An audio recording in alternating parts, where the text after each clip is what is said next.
tablets, injections, those kind of things. So I was working as an industrial pharmacist. And then there was an opportunity for applying for a scholarship to do a master's program, and that was in Scotland, United Kingdom. So this was a Commonwealth scholarship. I don't know if you are familiar with Commonwealth countries. Those countries were under British rule before. So those are the Commonwealth countries. India is one of them. So applied for a scholarship, I got a scholarship. Did a master's in pharmacology. And then came back to India. I thought I should not stop my studies here. I have a master's now, I should go for PhD. So, excuse me, went to the National University of Singapore, applied several places. So National University of Singapore, they offered me a scholarship to do a PhD in pharmacology. So I did that PhD in Singapore. Right after finishing my PhD, there was a new pharmacy school opening up in Kuala Lumpur in Malaysia. It's close to Singapore.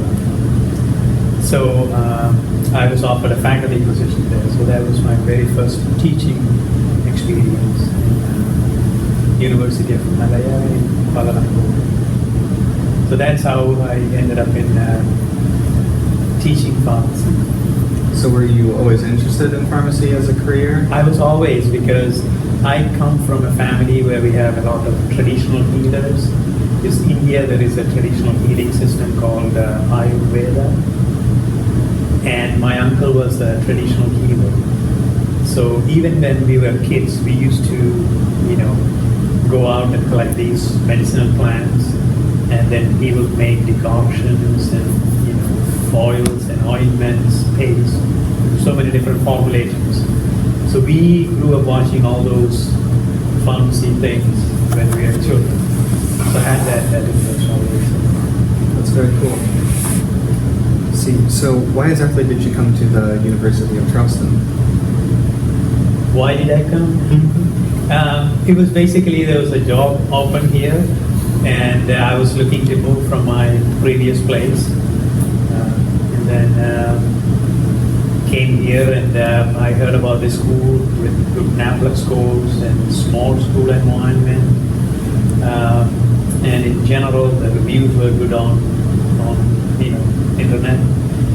So good faculty members, good staff, good students, small school environment.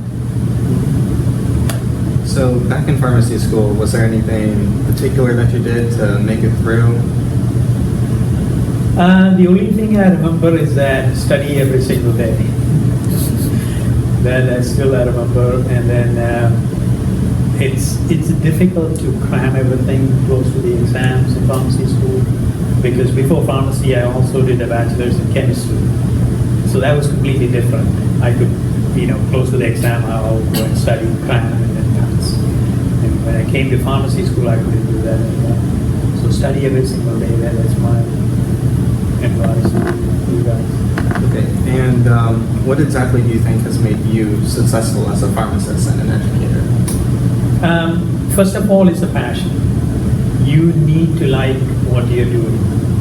If you don't like pharmacy, you should not go to pharmacy school. So you should have that passion.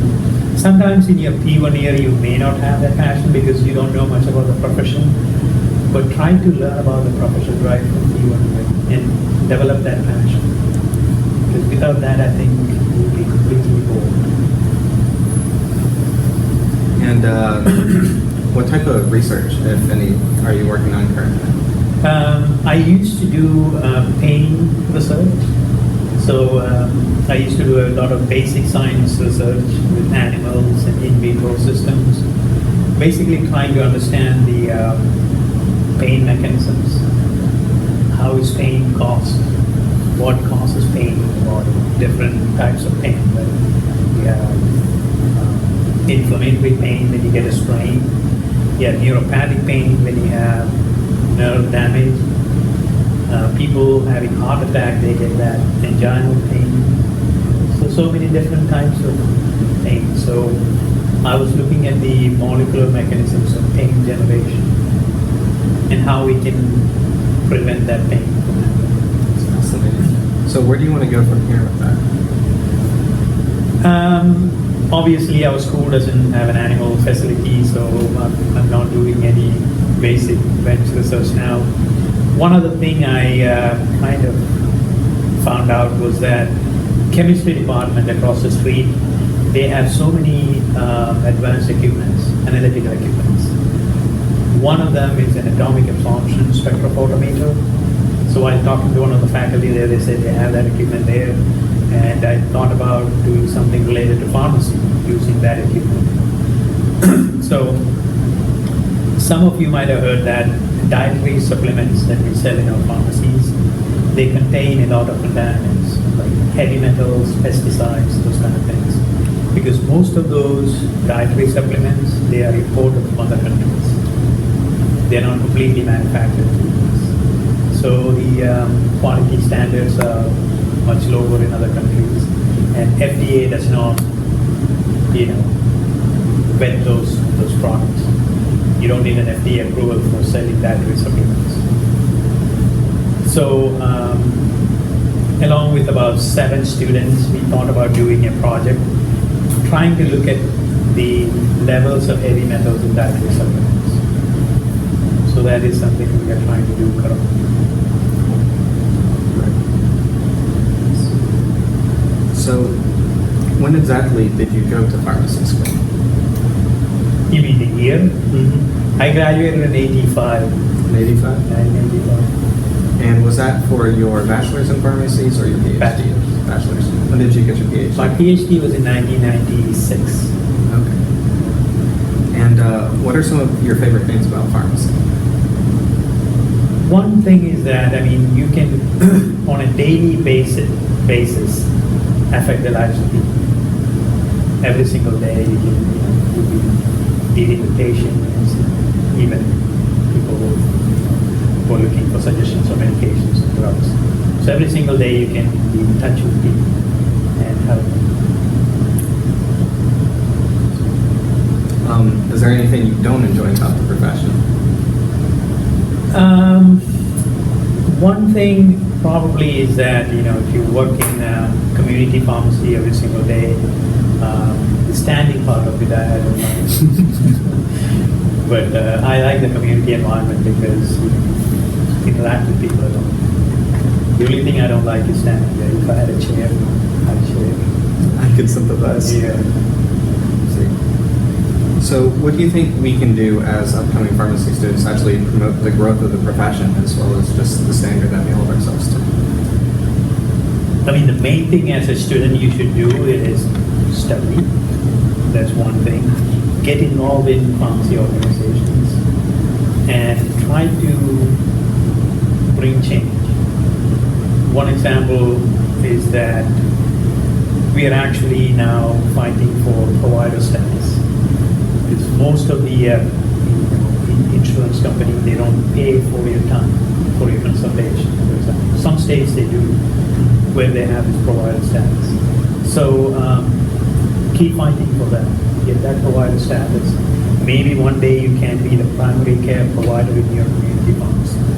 You can do your point of care testing, for example, test for a strep throat and prescribe antibiotics if it is possible.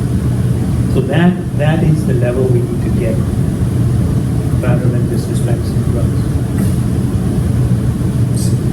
So what do you think are some ways to deal with conflicts of interest within pharmacy, whether it's your religion or personal beliefs or anything like that?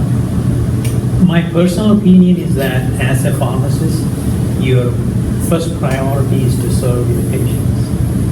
Everything else comes to me secondary. My religion, my personal belief, faith, everything is secondary to that. My primary goal is to help the patient when they are on the other side of the counter. And so has the profession been very gratifying to you? Very gratifying, especially the teaching part, because whatever you learn from the profession, from your experience, you can kind of convey that to the next generation of students.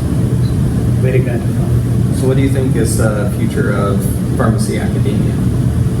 Pharmacy academia, I think it needs to continuously change to make the students ready to face the challenges. Major challenge I can see is that the transformation from a dispenser to a provider role. So that is the major transition that is going to happen in the profession probably in the next 10 to 20 years. So for that, I think we need to make our students ready for that transformation. Thank you for your time. All right, thank you very much.